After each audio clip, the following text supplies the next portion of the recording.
Yesterday, the sports world had one of the craziest days of all time, while only having one headline.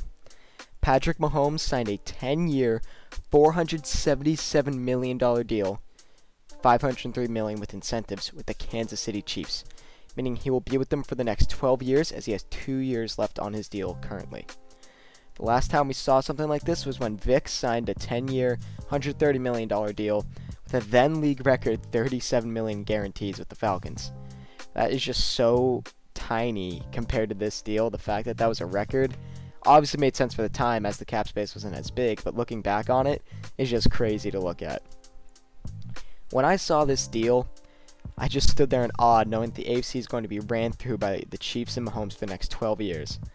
Mahomes now holds the longest contract in American sports history, and he definitely deserves that. However, does any player really deserve $50 million a year? Although technically it's not $50 a year due to how you can make different years, pay him more money. It's $50 on average. Personally, I don't think so, but that's just because it could screw over a team very badly, like I had said in my quarterback video about a month ago. But if anyone were to deserve that type of money, it's Patrick Mahomes. Already, he could be seen as one of the most talented quarterbacks of all time, and he's only entering his 4th season in the league. But the amount that QBs get paid really ruins the team cap situation, and the Chiefs cap situation already was horrible. So now that Mahomes is making that much, good luck Kansas City. However, with Mahomes at QB, you can basically win a Super Bowl at any given moment. So in reality, this point could be a wash in the not-so-distant future and in the distant future. But will they be able to keep a dynasty in the long haul with this contract? That is the issue. With players like Chris Jones and Sammy Watkins become free agents, it'll be hard to see the players like them being able to stay in Kansas City. However, Watkins will most likely be released, but Chris Jones is second best defensive tackle in football right now. I think there's no way you can just let him walk in free agency and get nothing in return for him. The only thing you'll get in return if you let him walk is just a hole in the middle of the trenches and a horrible run defense. So a player like Chris Jones may have to take less money than he originally was hoping for, but he probably won't do that. Who would? If you're worth 15, 20 million a year, why would you take 10 or 12 or something like that? Say the Chiefs do end up signing him back. What about the Travis Kelce's or the Tyreek Hills or the Mitchell Schwartz, Tyrann Mathieu, Mecole Hardman, or just any other contract on that team that is a key player? What will they do when that ends? I don't know, man. It really does seem like this huge contract could cause an issue for Kansas City and their future.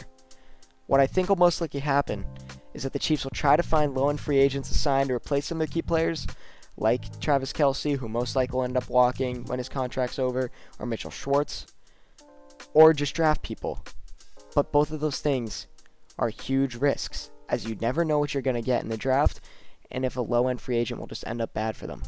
One big thing going for them, though, is that they'll always have a late draft pick in each round, barring an injury to Mahomes, meaning the rookie contracts will be cheaper than most, so that's a huge plus for them. I mean, they're saving money, getting a rookie that could potentially help their team, like a Clyde Edwards-Helaire, that was a great pick.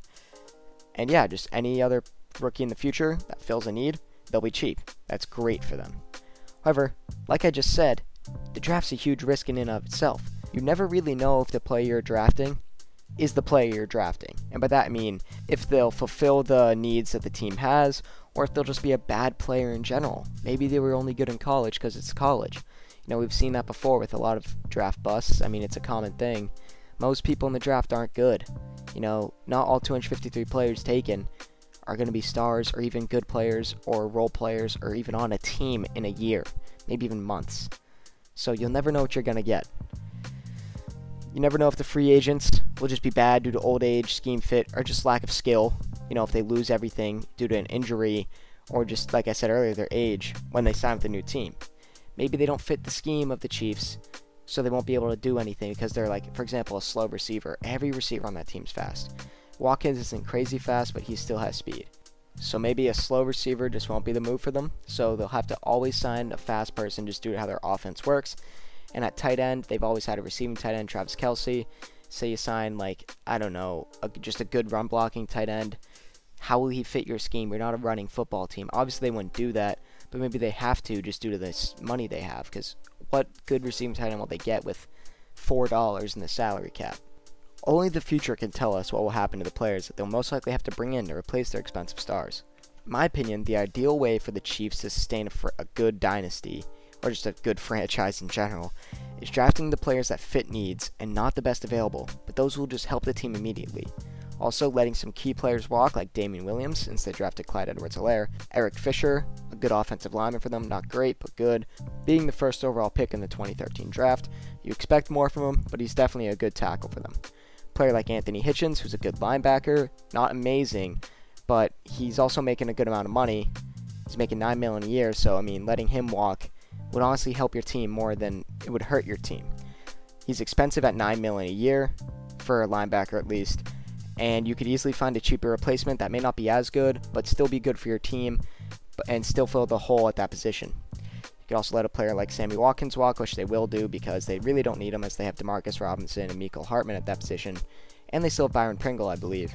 So that's 3 good replacements for Watkins, who's already not that great of a receiver, being drafted 4th overall in the 2014 draft, by the Bills, of course. But he's a pretty good one, and he's useful for a team, especially as a second wide receiver.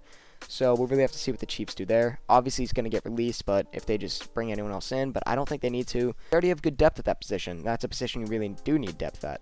However, they cannot let the pieces on defense walk, or more specifically, Tyrann Mathieu and Chris Jones. Like I said, you can let Hitchens walk because he's making $9 million a year. Although he's a good linebacker, Chiefs, they need all the money they can get. Also, Frank Clark has to be let go. Whether it's a trade or released, he just has to be gone. He's making $20 million a year at the defensive end position until 2024. That is just too big of a blow to their cap space to keep him. And they could just find a cheap replacement for him free agency or the draft that is just so much cheaper and could potentially be the same level of output for the team. Probably not, though, because Clark is a very good defensive end. But that player can still be an impact player for them. It could also be a committee on the defensive front. Who knows what they'll do. For the Chiefs to be great, they have to take sacrifices in the near future, whether it is trading players or just letting them walk. But in the long run, that'll be better for the franchise when it's all said and done. Mahomes, in my opinion, will end up being one of, if not the greatest quarterback of all time. He does everything well on the football field, has the strongest arm I've ever seen. He's a dual-threat quarterback, however, he does not run much, but is very mobile behind the line of scrimmage, can evade any pressure thrown at him, and every throw he makes is accurate. He's incredible to watch, and seeing him in a Chiefs uniform for the next 12 years will just be insane. Well, maybe not for me, because I'm a Patriots fan, but for the league as a whole. In reality, he's worthy of this contract, as he will make the Chiefs so much money being there for basically his whole career, and will just help them win Super Bowls in the future, and that's what you pay people for.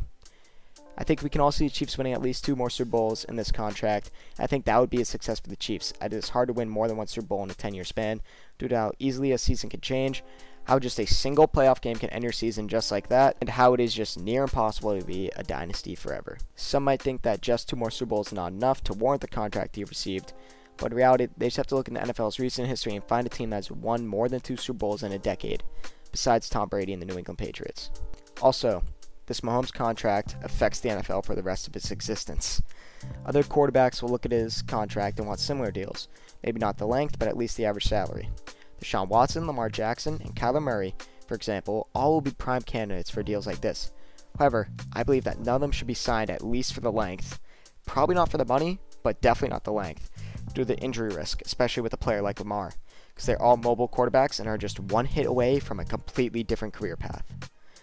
Moves like this can ruin a franchise and the league, as a team will never be able to get back to its place as a contender if their star quarterback being paid $45 or $50 million a year gets hurt.